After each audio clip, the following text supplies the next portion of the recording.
Alhamdulillahi Rabbil Alamin. Wassalatu wassalamu ala ashrafil anbiya'i wal mursalin. Nabiyyuna Muhammadin wa ala alihi wa sahbihi ajma'in. Amma ba'd. Sa ngalan ng Allah subhanahu wa ta'ala na ang pinakamapagpala, ang pinakamaawain. Ang lahat ng papuri ay sa Allah subhanahu wa ta'ala,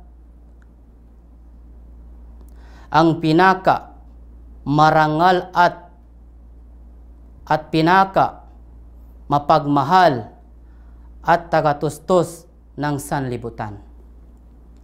At ang biyaya at pagbati ay sa pinaka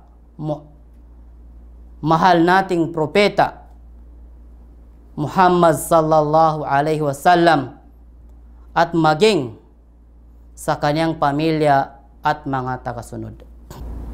Unang-una, tayo ay magpasalamat sa Allah subhanahu wa ta'ala sa dahilang tayo ay umabot sa buwan ng Ramadan.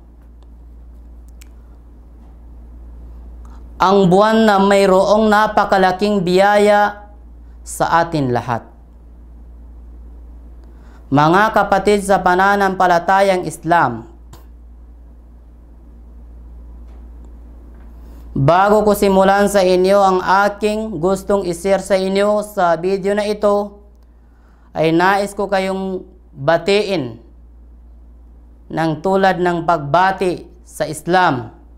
Kama aqul, Assalamu alaikum wa rahmatullahi wa barakatuhu. Mga kapatid sa pananampalatayang Islam, ang aking tatalakayin sa maikling oras na ito ay patungkol sa kabutihan ng pag-aayuno.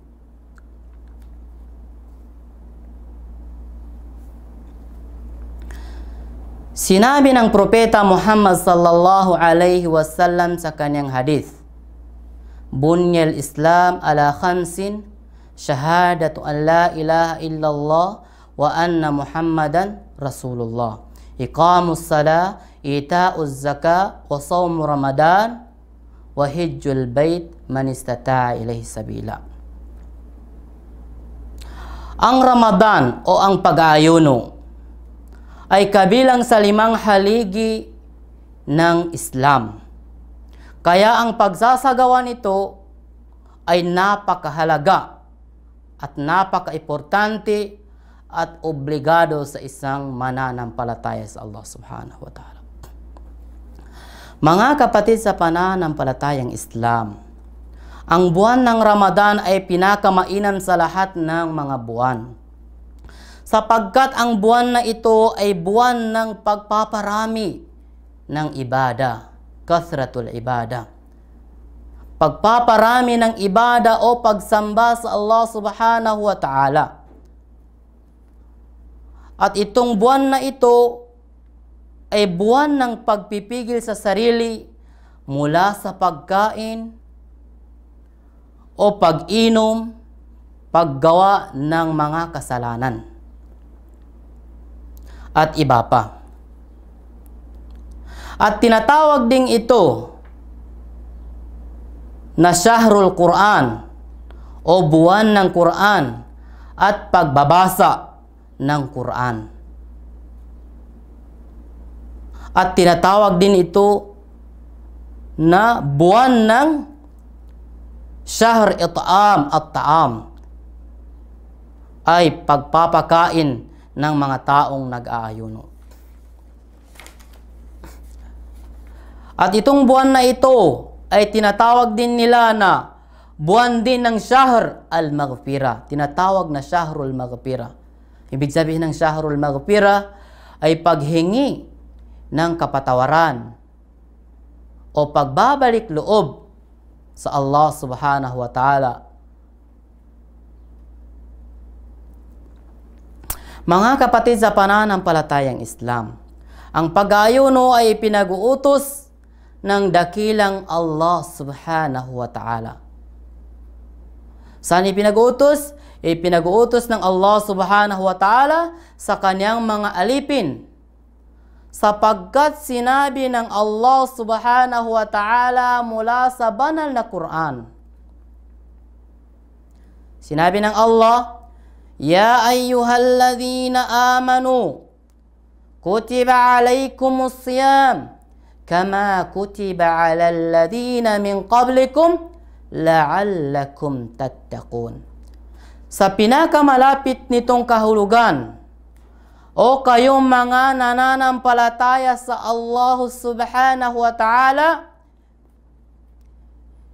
iniobliga sa inyo ang pag-aayuno sa buwan ng Ramadan.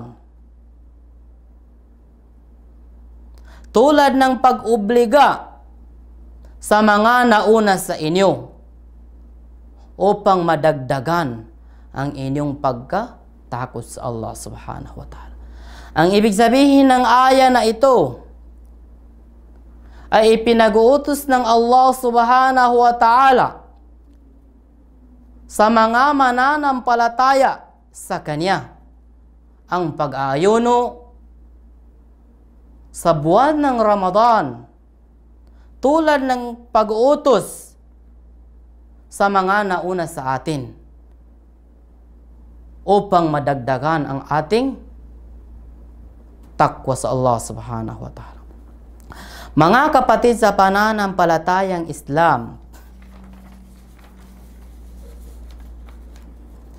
kabilang sa mga kabutihan ng Ramadan, kabilang sa mga kabutihan ng pag-aayuno sa buwan ng Ramadan, sinabi ni Propeta Muhammad sallam, an Abi Hurairah radhiyallahu an, qala Rasulullah sallallahu alaihi wasallam, man sama Ramadan imanan wa ihtisaban ghufira lahu ma taqaddama min dhanbihi, rawahu Shaykhan.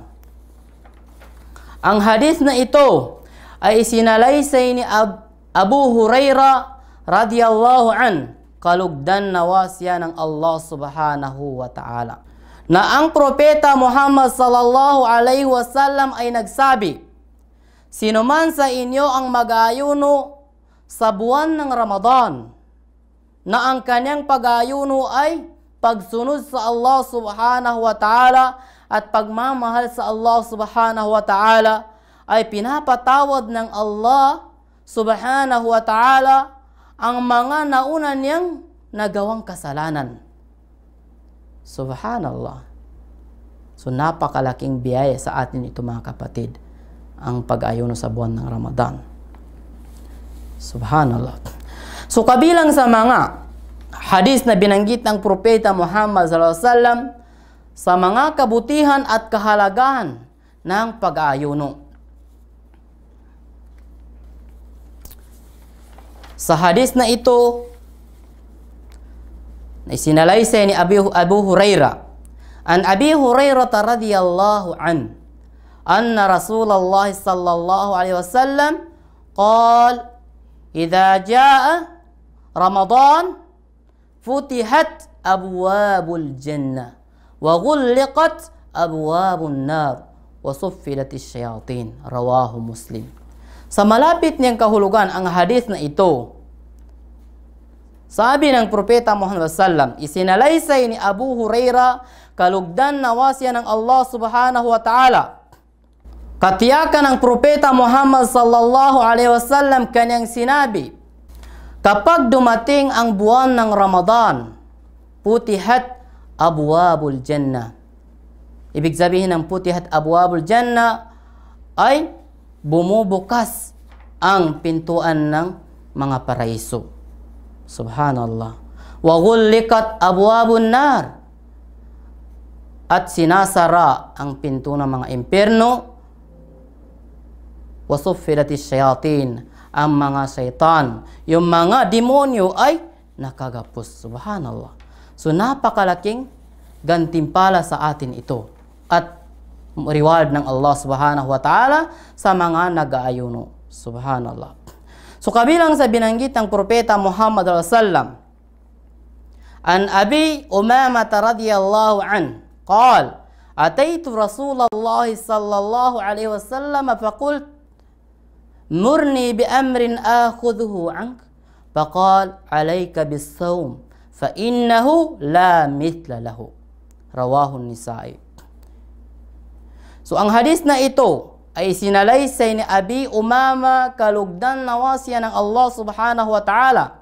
Kanyang sinabi, ataitu Rasulullah sallallahu alaihi wasallam, dumating ako sa Propeta Muhammad sallallahu alaihi wasallam, faqult, ang aking sinabi sa Propeta Muhammad sallallahu alaihi wasallam, murni bi amrin akhudhuhu, utusan mo ako Propeta Muhammad ng isang bagay na aking gagawin. Akhudhuhu, mula sa iyo. Ang aking panghahawakan mula sa iyo. Sinabi ng Propeta Muhammad sallallahu alaihi wasallam, alayka bis-sawm fa innahu la mithla lahu.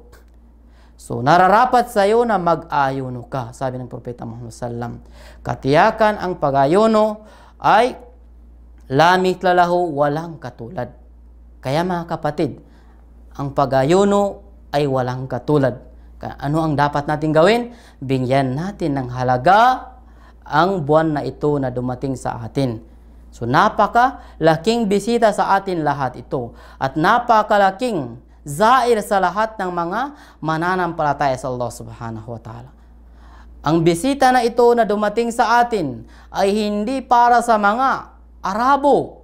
Hindi exclusive sa mga bansa ng mga Arabo. Kahit saan man ang mga bansa. Kundi para sa lahat ng mga mananampalataya sa Kanya. Isipin ninyo kung gaano kadakila ang buwan na ito. So mga kapatid sa Islam, sana meron kayong napulot na aral sa aking isinir sa inyo, ibinahagi sa video na ito. Inshallah, dalayan ko sa Allah subhanahu wa ta'ala na magkaroon tayo ng maayos at mapayapang Ramadan o mapayapang pag-ayuno sa buwan na ito. Naway may napulot kayong aral sa video na ito. Maraming salamat. Assalamualaikum warahmatullahi wabarakatuh.